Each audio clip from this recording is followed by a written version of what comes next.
Bonjour Pierre Dubreuil.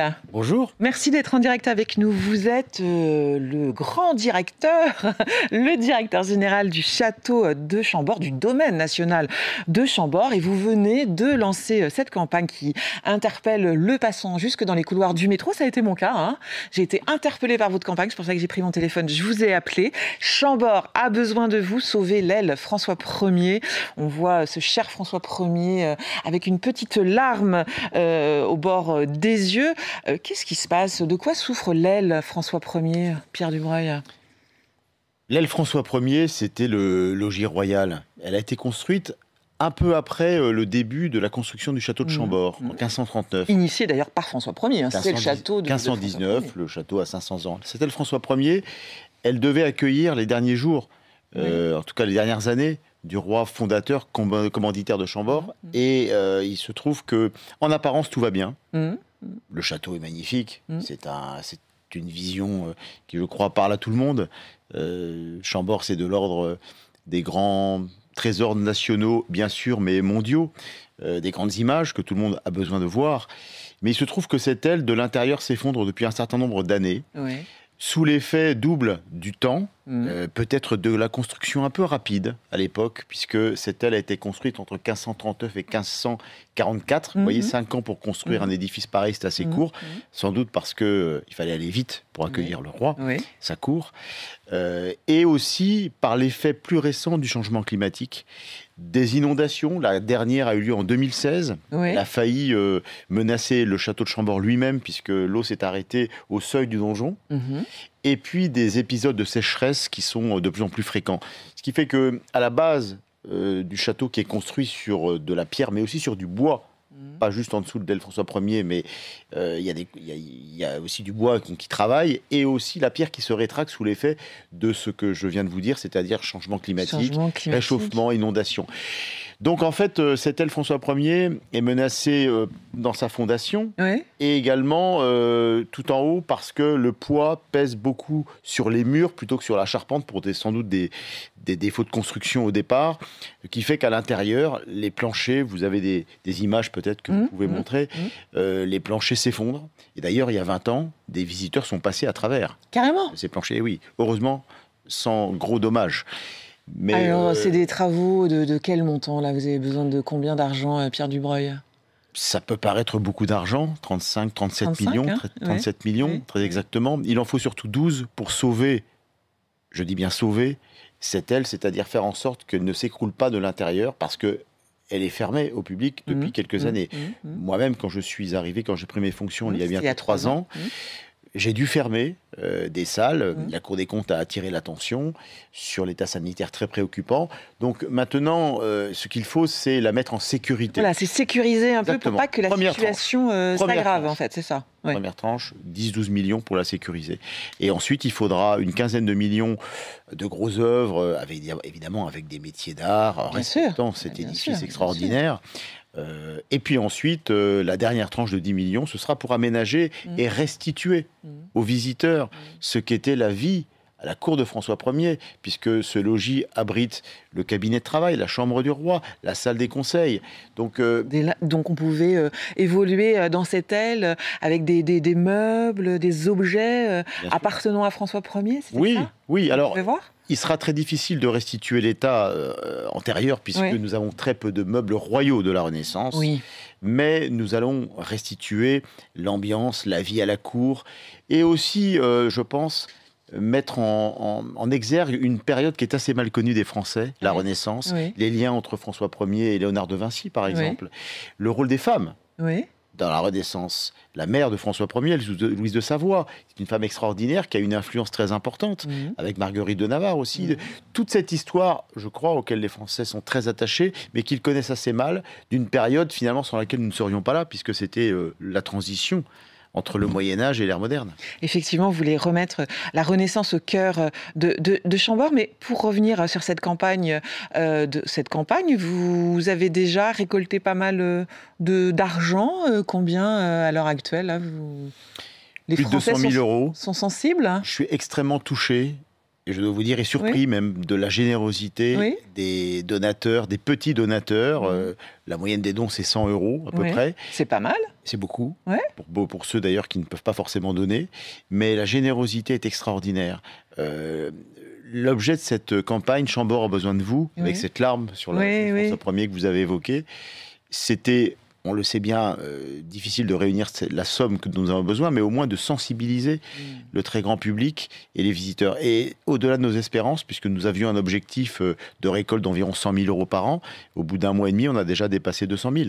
Drôlement bien. Avec énormément de donateurs et des mots extrêmement touchants. Je reçois des chèques de gens qui me disent, en France et d'ailleurs à l'étranger également. Ça montre à quel point les Français, et donc l'étranger, ils viennent d'où les dons? C'est qui Belgique, des pays francophones, frontaliers avec la France, de beaucoup de visiteurs qui sont très sensibles aussi à ce patrimoine, qui est un peu le leur aussi.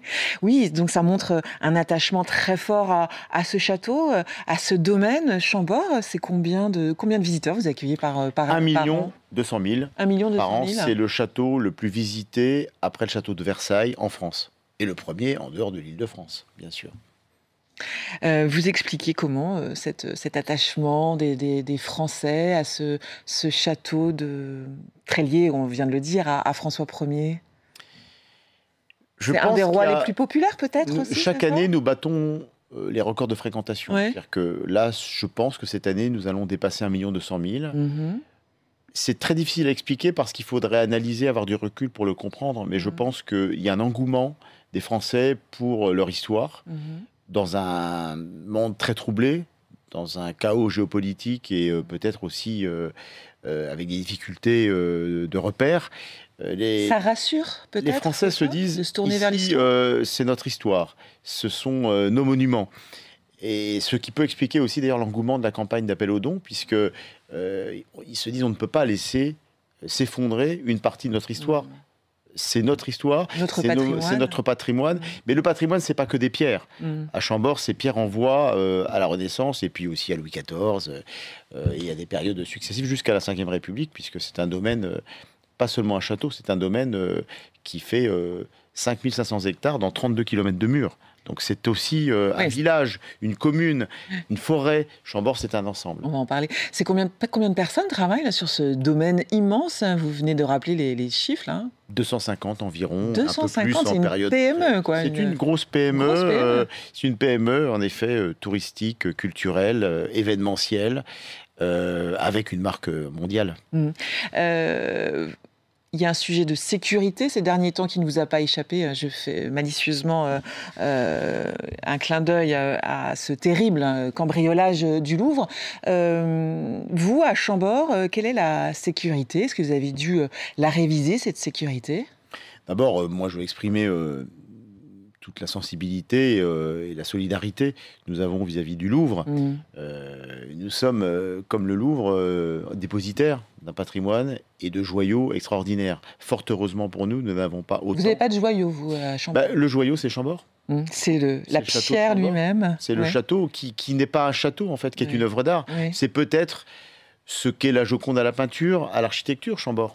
Vous comparez le château de Chambord, son architecture, à la Joconde de Leonardo de... Je pense que pour l'architecture, oui, c'est une œuvre absolument unique, faite d'influences de Léonard de Vinci, même s'il est difficile à documenter puisque Léonard est mort l'année de la construction, du lancement de la construction de Chambord, mais son influence, notamment par l'escalier de la Révolution, le fameux escalier, est indéniable. Et puis il y a d'autres éléments de cette influence.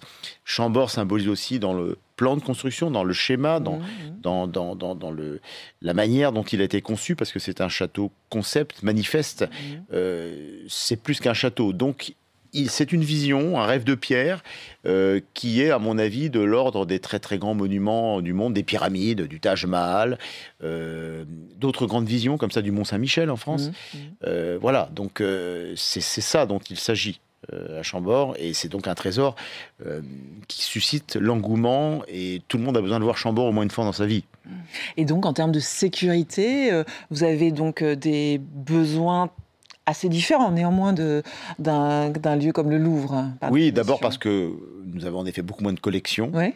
Nous ne sommes pas un musée de France comme le Louvre. Nous n'avons pas de bijoux de la couronne, même si nous avons des carrosses, les carrosses du comte de Chambord. C'est un peu plus compliqué à voler quand même. Qui sont pas tout de suite, c'est sûr. Vous avez des tapisseries, également très compliquées à voler. Mais néanmoins, nous sommes exposés, comme tout le monde, au risque de sécurité, d'intrusion. Et puis surtout avec des files d'attente assez longues devant le château en saison haute. Donc c'est un problème auquel nous faisons face avec des réflexions, des exercices, des dispositifs de sécurité sur lesquels évidemment je ne vais pas m'étendre. Mais nous sécurisons, nous prenons très à cœur avec le ministère de la Culture ce sujet-là, qui est un sujet émergent. Et puis la sûreté, il y a la sécurité incendie et la sûreté. Le principal risque, c'est la sécurité incendie pour nous. Après Notre-Dame, évidemment, c'est le sujet majeur pour le château, comme pour la forêt d'ailleurs. J'allais y venir, parce qu'il y a ce merveilleux château, ce joyau, mais Chambord, c'est effectivement ce domaine, hein, cette forêt. Et puis, je crois que vous avez été, c'est un sujet qui vous tient à cœur, vous avez été directeur de l'Office français de la biodiversité, hein, c'est ça? C'est ça. Comment se porte la forêt de Chambord? Alors, elle fait partie aussi de... Elle se porte pas beaucoup mieux que les autres forêts en France. Oui, c'est-à-dire les forêts en France souffrent du changement climatique. Oui. Elles doivent s'adapter. Le maître mot, c'est l'adaptation. La différence, c'est que la forêt de Chambord, c'est un monument historique, classé monument historique, puisqu'elle a 500 ans. Elle était même là avant le château. Avant le château, bien sûr. Et cette forêt, elle est close d'un mur de 32 km, ce qui fait qu'elle est protégée. Elle abrite beaucoup de vivants non humains, les animaux, la faune sauvage, qu'il faut réguler pour qu'elle ne soit pas trop en excès. Et elle souffre du changement climatique, cette forêt, parce que, comme toutes les forêts, elle est exposée au climat et à ses vicissitudes. Et au problème de l'eau. Oui, pardon, il y a toujours des chasses à Chambord. Oui, alors ce sont des battues de régulation. Parce que, pour gérer la population. Moi, je tiens à, et c'est d'ailleurs l'une de mes missions, l'équilibre entre la faune sauvage, la forêt. Pour faire en sorte que la forêt soit préservée, il faut qu'il y ait de la faune sauvage, mais pas en excès.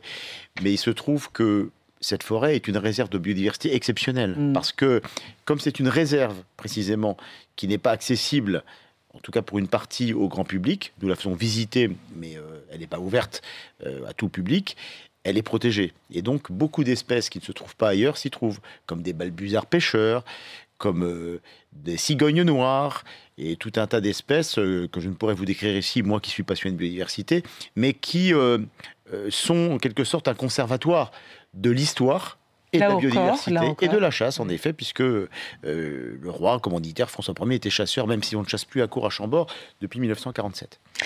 Chambord, si vous voulez aider Chambord, comment on fait pour envoyer un chèque, un virement Chambord.org.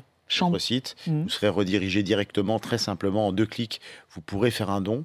Et surtout, moi, je vous invite à venir voir ce château, parce qu'il se visite, il faut s'en imprégner, si vous voulez, s'en émerveiller. La vision de Chambord est évidemment quelque chose qui saisit l'imaginaire, mais après, il faut le visiter. On peut avoir l'impression qu'il est assez vide, parce qu'il est grand. C'est parfois un reproche qu'on vous fait. Oui, mais parce qu'il a été conçu comme tel. Parce que c'était un château de cour itinérante, avant Versailles. Louis XIV a vécu beaucoup à Chambord. Molière y a donné la première du bourgeois gentilhomme. Et puis beaucoup d'histoires. Tout ça, ça se découvre à Chambord.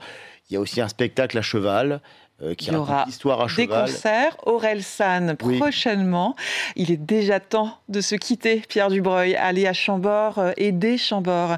Merci à tous de nous avoir suivis. Merci de votre fidélité. Point de vue revient demain en direct à midi. Merci Pierre Dubreuil d'avoir été avec nous. Merci à vous.